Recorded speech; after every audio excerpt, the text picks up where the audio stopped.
정말 한국을 떠나야 할까?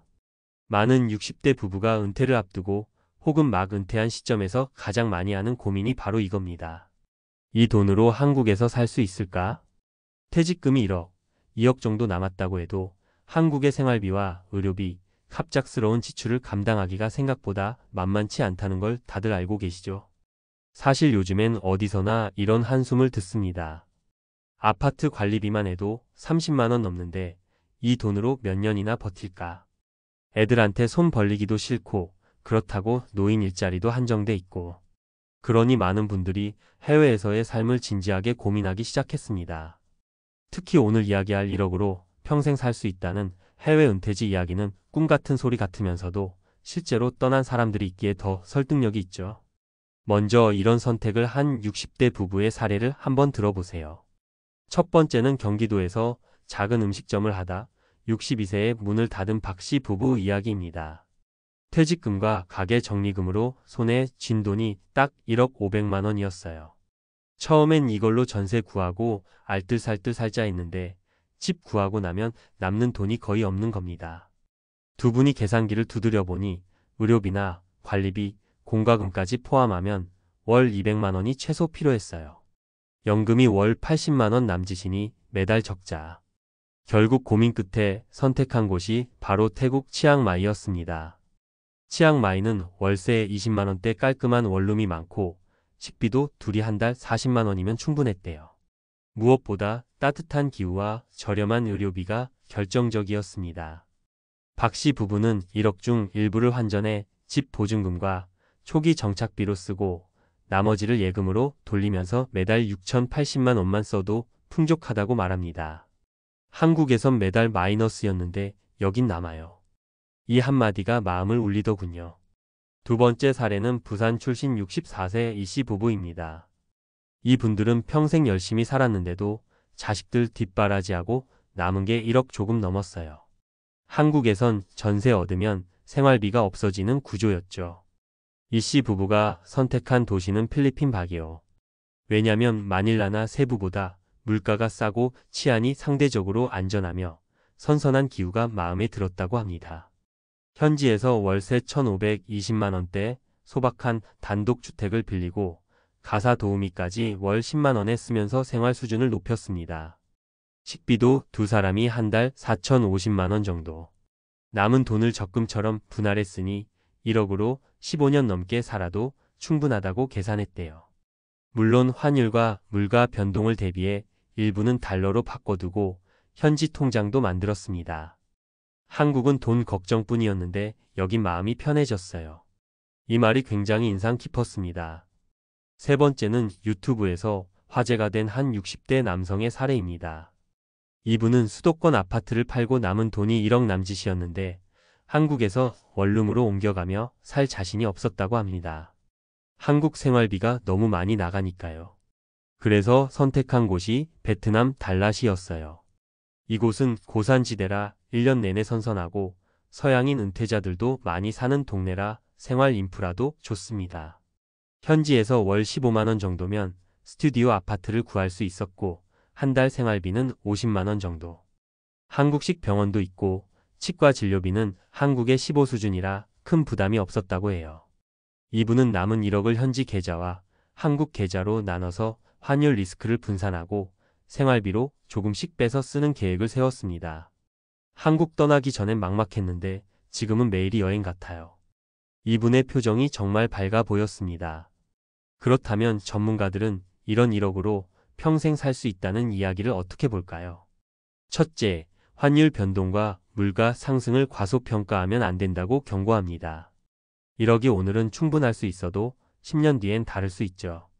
그래서 일부 자금을 달러로 바꾸거나 현지 계좌로 분산하는 전략이 필요합니다.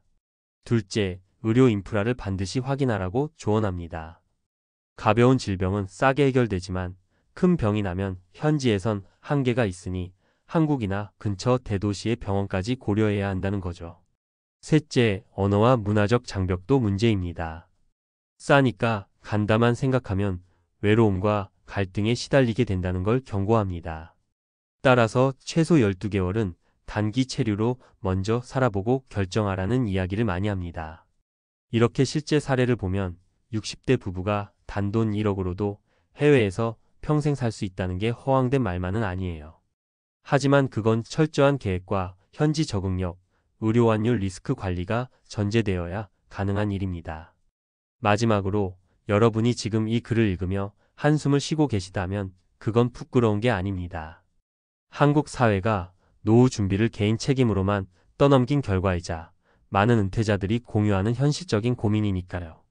오히려 지금 고민하고 준비한다는 게 얼마나 소중한 일인지 저는 꼭 강조하고 싶습니다. 우리에게 남은 돈이 많지 않아도 남은 인생을 더 편하고 행복하게 살 방법은 분명히 있다. 이 한마디가 오늘의 결론입니다. 혹시라도 해외 은퇴를 고민하신다면 한 번이라도 진지하게 계산해보고 현지에 직접 가서 발로 뛰어보고 전문가의 이야기도 들어보시길 권합니다. 그게 여러분의 인생 이막을 바꿀지도 모릅니다. 앞서 이야기한 60대 부부가 선택한 해외 은퇴지, 단돈 1억으로 평생 산다는 충격적 비밀의 실제 사례와 감정적인 공감을 이어서 이번에는 전문가적 시각으로 훨씬 더 구체적이고 실용적인 정보, 팁, 주의사항을 알려드릴게요. 말하듯 편안하지만 내용은 깊이 있게 풀어드리겠습니다. 많은 분들이 이런 생각을 하십니다. 퇴직금 1억으로 해외에서 정말 평생 살 수 있어요. 결론부터 말하면 가능은 합니다. 하지만 무조건이 아니라 매우 철저한 준비와 현실적인 계획이 전제돼야 한다는 걸 전문가들은 늘 강조합니다. 왜냐하면 해외 이주엔 단순히 집세나 식비만 있는 게 아니거든요. 환율 리스크, 물가 상승, 의료 접근성, 비자 문제 등 정말 다양한 요소가 복합적으로 얽혀 있어요. 먼저 비자 문제부터 이야기해 볼까요?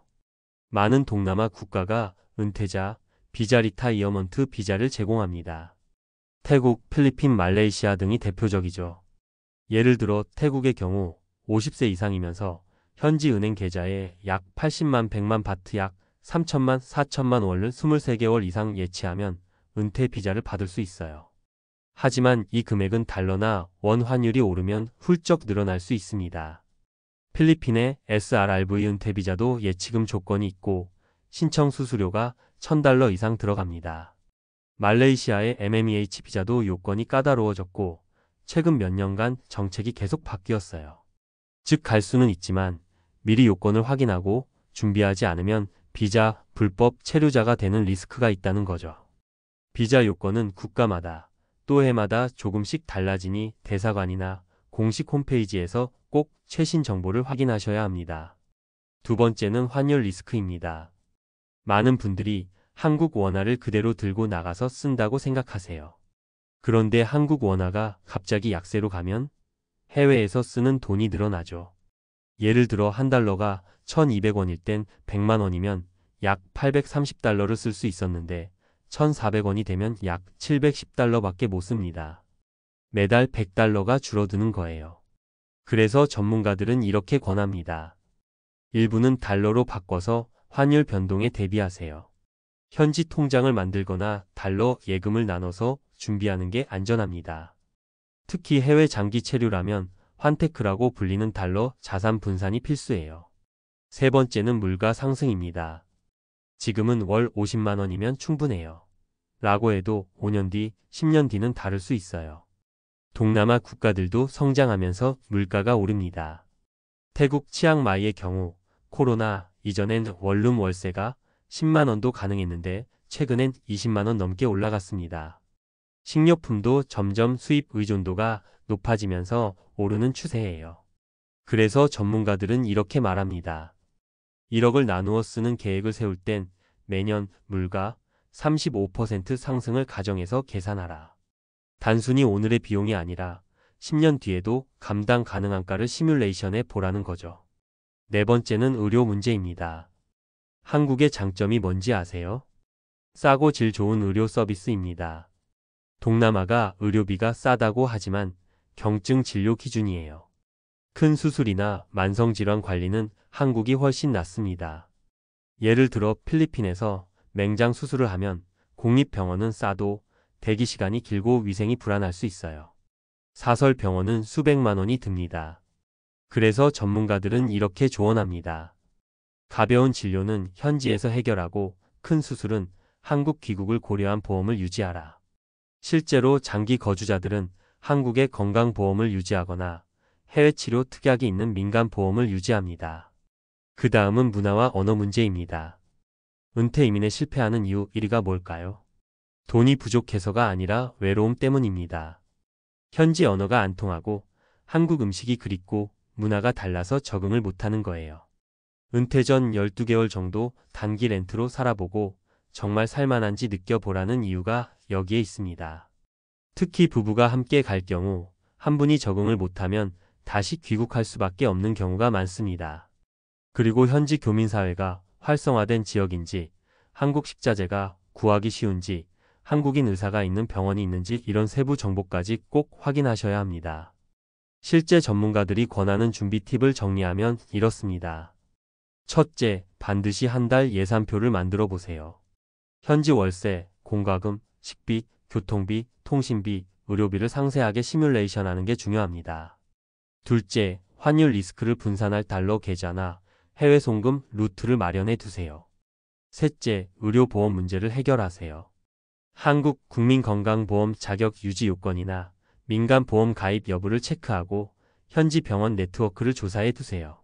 넷째, 비자 조건을 반드시 확인하세요. 준비 없이 떠났다가 현지에서 체류 문제로 쫓겨날 수 있습니다. 다섯째, 12개월은 트라이얼 체험을 해보고 결정하세요. 생각과 현실은 정말 다를 수 있거든요. 마지막으로 전문가로서 꼭 드리고 싶은 말은 이겁니다. 해외 은퇴는 현실 도피가 아니라 현실적 대안이 될 수 있습니다. 단, 그 현실이란 건 환율, 물가, 의료, 비자, 문화까지 포함한 총체적 현실이에요.